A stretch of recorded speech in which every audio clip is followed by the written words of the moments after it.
I'm Jonathan Irish, and this is Meet the Ocean Encounters. Meet the ocean.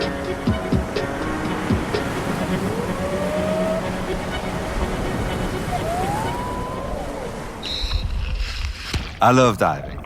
I've been diving for 24 years, and I got my advanced certification when I was 18 years old in University of South Florida in college.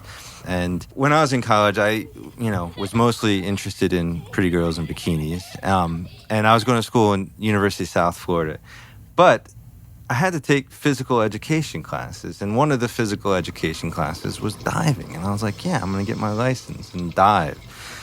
So I had a very ostentatious start to my underwater world experiences. And when I was getting my advanced certification in Florida, in West Palm Beach, I'll never forget the day. We went out to do the drift dive, the night dive, the deep dive, all those advanced certifications. And I was sitting there waiting on the pier, waiting for the boat to come. And the boat never came. I mean, we're just sitting there waiting. Hours go by. And the boat never comes. And so my dive master's like calling around, wondering where the boat is. And it turns out the boat sank.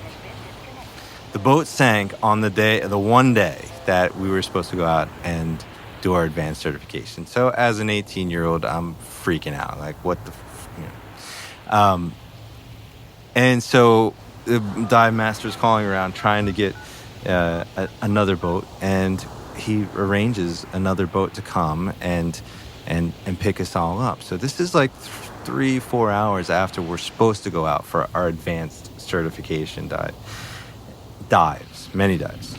So the boat comes finally after we get in a second boat, after the first boat sunk in West Palm Beach. And it was a stormy day, and you could see maybe why the boat sank, but the West Palm Beach is known for incredible visibility. I mean, the visibility is usually like 70 or 100 feet in West Palm Beach. And it was about 5 feet that day. So one of the 3 days of the year where the visibility is just terrible.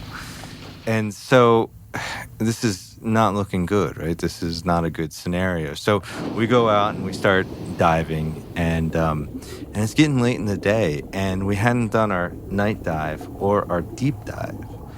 And so the dive master at the time in college, the University of South Florida, has this brilliant idea of combining the night dive with the deep dive.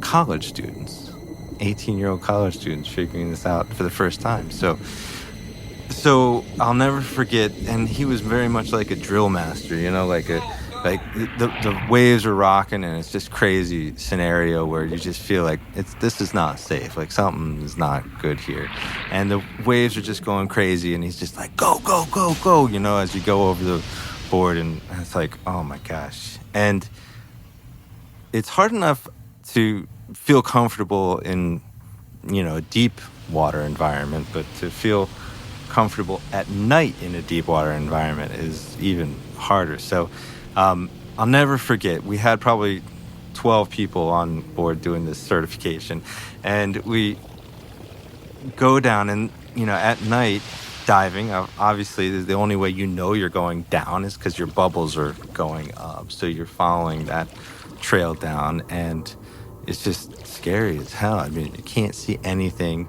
couldn't see hardly your hand in front of your face, and we had these Siloom light sticks that were supposed to keep the group together, and we lost everyone. I mean, my partner and I just lost everyone. Like, no one's around, and you're at 100 feet on terrible visibility, and wondering where everyone is.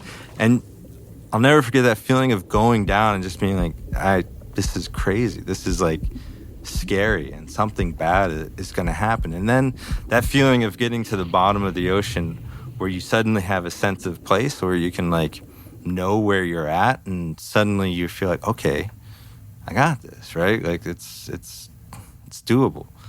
And then it was really cool, and it was just really special at night, and it was just really interesting.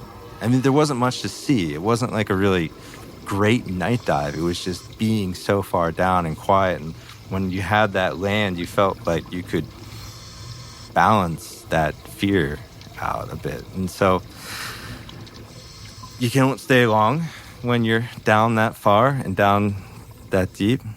When it's time to come up, we, slowly started to ascend and did our, stops along the way.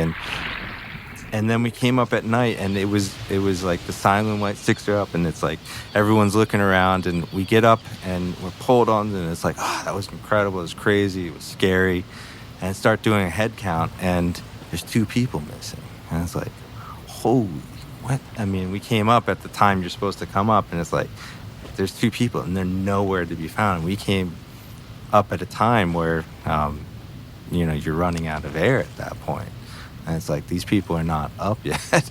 And we're looking around just like, they're dead. I mean, I distinctly have the feeling of remembering that 2 people died on that trip. Like, that it was over.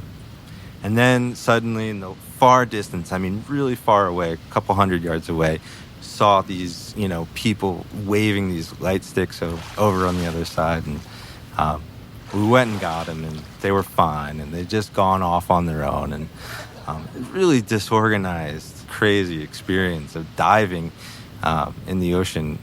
And interestingly enough, though, that it didn't scare me off from diving. It didn't freak me out. And now, today, I love diving, and I still love it. And that's not something that would ever dissuade me from being underwater. It's an amazing experience. That feeling of floating and being in a world that's totally not your own is addictive. Meet the ocean.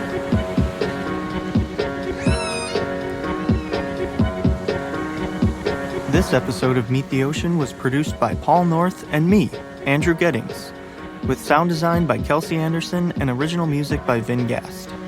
Special thanks to conservation and travel photographer Jonathan Irish for his story from the sea.